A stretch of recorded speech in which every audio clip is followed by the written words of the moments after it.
family. I'm proud to be an American. God bless America. Thank you for your prayers. Joining me now, MSNBC's Melissa Harris-Perry, who just finished her show, and Angela Ryes, political strategist and principal of Impact Strategies. Ladies, it's good to have you here. Melissa, I want to get your take first out of the gate on that tweet, because George Zimmerman's father saying he's proud to be an American. There is going to be a relief from the Zimmerman family because of this verdict. There are some people here that we need not ever sort of go after, and one is the jury. I think the jury, as difficult as it is for me to say this, as much as I think that this is the wrong decision as a question of justice, it does not strike me as the wrong decision as a matter of law for those 6 people, given the evidence that they were presented. I think that this is not an unreasonable conclusion that they came to. So you're saying it's judicially acceptable, but it's socially problematic. And ethically and morally in a whole variety of different ways. And I also think that had they been presented with a different kind of evidence and argument, it may have turned out differently. But the other is, George Zimmerman is not a monster or a creature or an animal. He is a human. He is embedded in family and community as well, and his family and community have a right to have their own positions. Now, what they don't, I think, have a right to do, and which, as far as I can tell, they have not done, is to vilify the child who was killed by, because George Zimmerman did kill Trayvon Martin. That is not in question. It was a question of whether or not he murdered him. So at this point, if they are saying we are happy that our son, that our brother, that our husband is home, I sort of shrug. Well, sure, of course. Right. That does not mean that George Zimmerman is not responsible for the death of Trayvon Martin. And I guess what I would ask is, if we can acknowledge George Zimmerman is a person with a family who cares and loves him, that maybe his family, in their public statements, not just in their personal hearts, could acknowledge that Trayvon Martin was a person whose family is grieving and whose community is grieving as well. Angela, for the people out there that are infuriated with the fact that they feel that justice wasn't delivered with this verdict, and whether or not they fault the prosecution and whether proper evidence was brought, you know, people can go over that from here to kingdom come. But what can they do that they feel there's an injustice, but we use this to move the ball forward? Well, and we have to do just that. I think before we get to that, though, to Melissa's point, his brother has vilified Trayvon Martin on another network. That has happened, and it's horribly unfortunate. But I do want people to continue to utilize their anger, their frustration, not just with this justice for Trayvon kind of movement, but also with the injustices with our justice system, whether it's federal, state, or local. We do have to mobilize. We had a call at 4 a.m. this morning, a bunch of young folks that just said, hey, I want to do something to make a difference. 180 people called in at 4 a.m. to say we're having marches in L.A., in New York. We want to push the Justice Department, not only just on the charges, but also on reviewing how the criminal justice system currently works.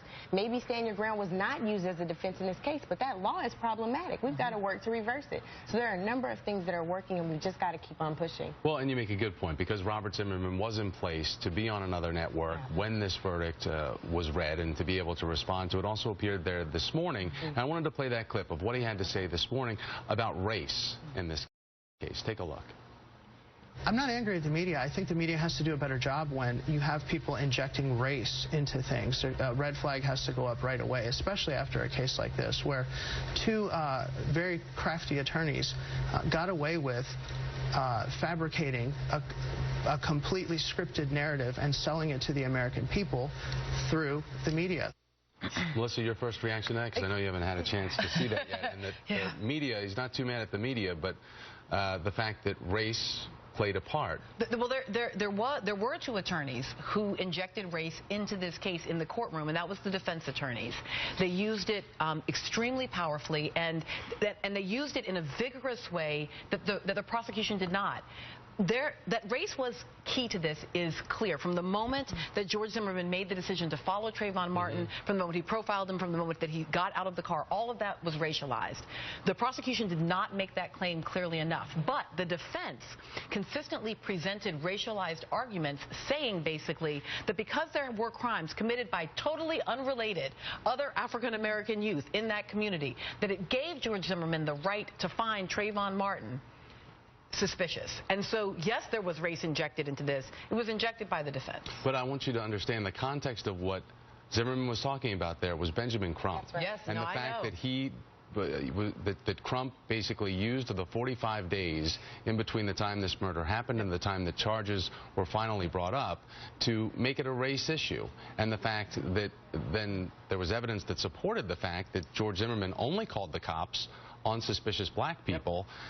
Doesn't that say race was an issue and sets the narrative? I think the main thing that made race an issue was that the Sanford police, when they showed up and saw an unarmed teenager dead and an armed man standing there with his weapon, race played a part in that man was treated completely differently. George Zimmerman was treated quite differently than we know that an African-American assailant would have been treated. That is where race entered. All right, so let's talk about this campaign that you want to initiate, an awareness campaign, because a lot of us have ill-conceived misperceptions, and we'll look over this case for a long time to come, looking at stereotypes, ill-perceived misconceptions that we all have about each other. But when it comes down to it, this is about two Americans, two human beings, and then we get all the semantics that go into it about categorizing each one of them. But what can we do about awareness? I think there are several things. First, I'd want to acknowledge justice for Trayvon is not something I started. This is something that his family started.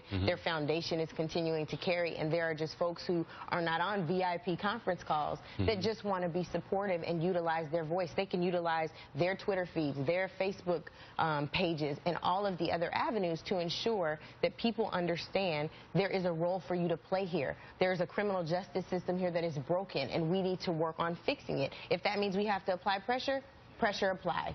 But there's definitely a lot of movement happening, and again, I just don't want to take credit for it because it's not our movement, but it should be a collective movement, not just for black people, but for all American people that see the injustice here. One thing that Robert Zimmerman also said on another network, that this basically exonerates his brother, and that means that he's free of blame or any responsibility. I think that is false and very cold. And Melissa, the other thing that I want to talk to you about today, and I've been getting this from family, loved ones, all the people in my life and through social media, and I'll say it honestly, there's a lot of white shame today, and that this has gone on, and that this is now dredging up a lot of realities in this country that we are not talking about. And then this happens. And while we look at Lady Justice and she's supposed to be blind, it's like, what are we saying about the life of this kid being disposable? And there's this otherness factor going on. He was an other, and he was suspicious, and he's walking while black, and he's an other. And meanwhile, if you're an other out there, be worried. And this means not just black. If you're LGBT, if you're Hispanic, if you're different, it's an otherness factor.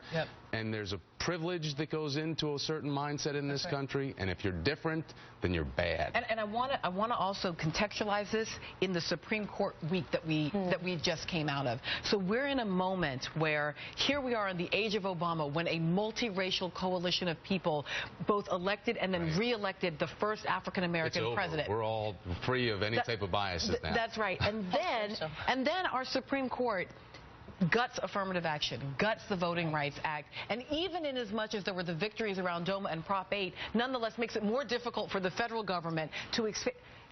So all of that happens, and then we get this verdict. I don't want any community in this moment to feel shame, racial community to feel shame.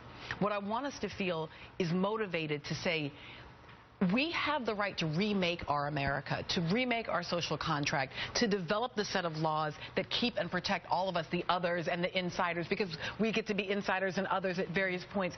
This is actually the moment where that coalition that's been fraying from all of the Supreme Court and that sense of disenfranchisement can in fact come back together, because our lives are at stake and the lives of our children are at stake. Well, as you say, judicially we have to accept this, socially we don't. That's exactly right. And that's where we need to make the progress in this country moving forward, to figure out where these fractures exist and how we can do better. So, ladies, Angela Rye, Melissa Harris Perry, thank you very much. I appreciate it. Straight ahead.